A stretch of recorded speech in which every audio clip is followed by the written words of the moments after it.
Iran's nuclear sites under massive cyber attack. देखो ये headline तो बननी थी क्योंकि जिस तरीके से हालिया अटैक ईरान ने इसराइल के ऊपर किया था मिसाइल्स और ड्रोन्स के थ्रू, उसके बाद पूरी दुनिया को वेट थी कि कब और किस तरीके से इसराइल जो है इस अटैक का बदला लेगा। और अब हमें जो हेडलाइन सामने आ रही हैं उससे देखने को मिल रहा है कि इसराइल ने अपना बदला लेना शुरू कर दिया है और इसी बदले में ईरान की न्यूक्लियर फैसिलिटीज़ के ऊपर एक बहुत बड़ा साइबर अटैक देखने को मिला है। और इसी चीज़ को हम आज डिस्कस करेंगे अपनी इस वीडियो में। नमस्कार दोस्तों, मेरा नाम है उदित छाबड़ा और आप देख रहे हैं मेरा यूट्यूब चैनल।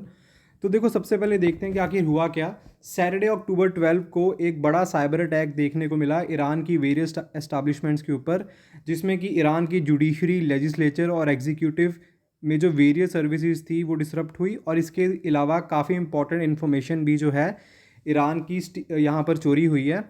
और ये बोला जा रहा है कि पहला रिटेलिएशन है इसराइल की तरफ से ईरान के ऊपर। और यहाँ पर जो मेन या ये जो अटैक हमें देखने को मिला इसराइल की तरफ से ईरान के ऊपर, ये बेसिकली एक साइबर अटैक था जिसमें ईरान के न्यूक्लियर प्लांट्स में जो भी क्रिटिकल नेटवर्क थे, चाहे वो फ्यूल डिस्ट्रप्शन हो या फिर म्यूनिसिपल सर्विसेज हो या फिर ईरान के पोर्ट्स के ऊपर भी यहाँ पर साइबर अटैक्स देखने को मिला है। अब ये आप इस मैप के थ्रू देख सकते हो कि ईरान की जो भी न्यूक्लियर फैसिलिटीज़ हैं, चाहे वो माइंस जहाँ से वो यूरेनियम एज अ फ्यूल निकालता हो या फिर जो भी ईरान के वेरियस न्यूक्लियर पावर प्लांट्स हैं, उन सब की इन्फॉर्मेशन आपको इस मैप से देखने को मिल सकती है। अब देखो, इसराइल ने तो कोई ऐसा क्लेम किया नहीं है कि उन्होंने अटैक किया है। इसराइल हमेशा ऐसे अटैक्स को लेकर चुप रहा और ईरान ने भी अभी कुछ कहा नहीं है। पर ये कहा जा सकता है कि ये कोई ऐसा नहीं है कि कोई डिसऑर्गेनाइज ग्रुप ऑफ हैकर्स ने अटैक किया है। ये एक well planned nation state attack है जो ईरान के इंफ्रास्ट्रक्चर के ऊपर किया गया है। अब यहाँ पे इस साइबर वॉर अटैक के बाद एक नया ही चैप्टर जुड़ चुका है साइबर वॉरफेयर में, जहाँ अब देखो ईरान की जो अथॉरिटीज़ हैं वो बिल्कुल चुप हैं, उन्होंने इसके बारे में ज़्यादा कुछ नहीं बोला। बट सोर्सेज ये बोल रहे हैं कि जो असॉल्ट हुआ ईरान के ऊपर, ये कोई एक सिंपल डिसरप्शन नहीं थी। इसमें जो है काफ़ी डेटा नेटवर्क्स जो है कॉम्प्रोमाइज़ हुआ ईरान का, और इसके अलावा जो वेरियस वाइटल सेक्टर्स है इकॉनमी के, वो भी शट डाउन हुए हैं। और ईरान को इस पर्टिकुलर अटैक से उभरने में चाहे बहुत महीने ना लगे, बट काफ़ी हफ्ते ईरान को लग जाएंगे। अब ये कह लो कि ईरान जो है वो थोड़ा काफ़ी हफ्ते पीछे चला गया है।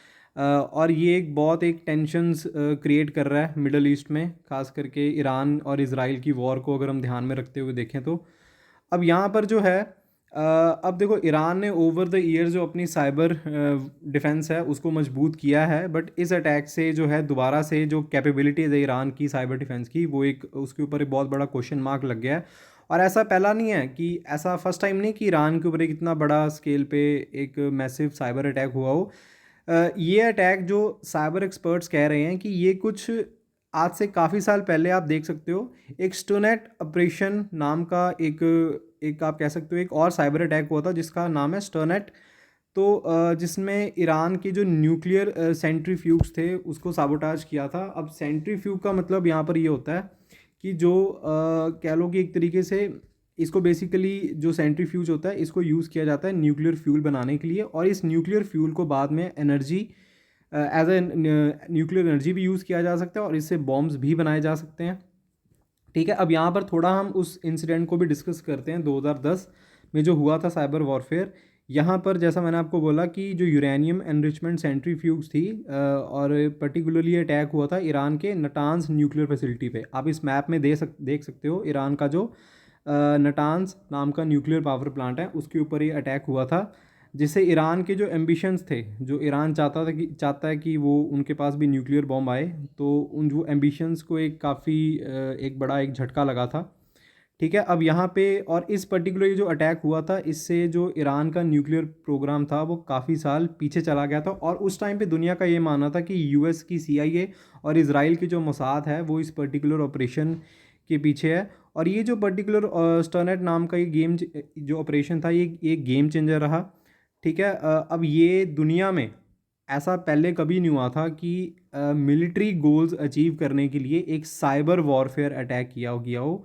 अब यहाँ पे आप खुद सोचो ना कि कोई मतलब फिजिकली सोल्जर्स नहीं भेजने पड़ रहे या फाइटर जेट नहीं भेजने पड़ रहे, दूर दराज में ही बैठ के यूएस और इसराइल ने ईरान की जो भी इंफ्रास्ट्रक्चर था उसको नुकसान पहुँचाया।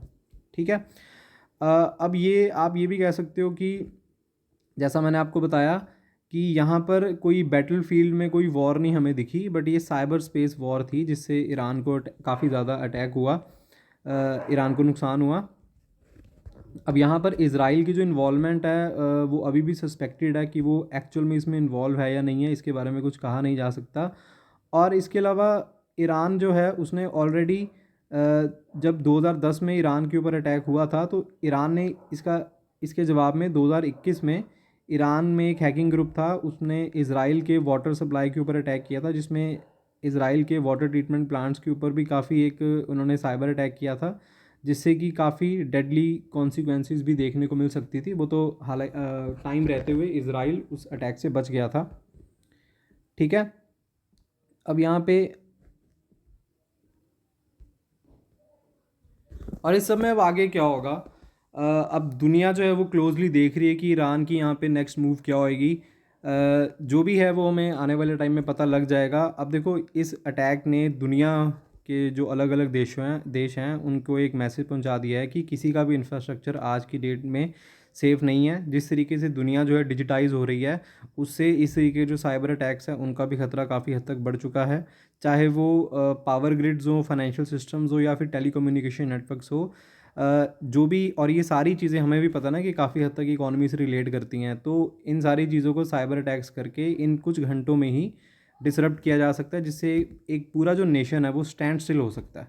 ठीक है, अभी तो ये ईरान पे अटैक हुआ है, और बाकी देश यूएस, यूरोप, उनके ऊपर भी अटैक हो सकता है, और किसी भी डिजिटली डिपेंडेंट नेशन, अब भारत भी एक, हम देखा जाए तो काफ़ी हद तक डिजिटली डिपेंडेंट नेशन बन चुका है। हम बहुत ऑनलाइन चीज़ों को यूज़ कर रहे हैं, तो हर देश को अपने इंफ्रास्ट्रक्चर को मजबूत करना पड़ेगा। और आने वाले टाइम में और देखेंगे कि इज़राइल किस तरीके से ईरान से बदला लेगा और ईरान बदले में क्या कुछ करेगा। जो भी होगा मैं इसके लिए आपके लिए इससे रिलेटेड आपके लिए एक अपडेटेड वीडियो लेकर आऊँगा। तब तक के लिए thanks for watching and please subscribe to my YouTube channel and do give me your feedback so that I can improve on my videos in upcoming days. Thank you so much.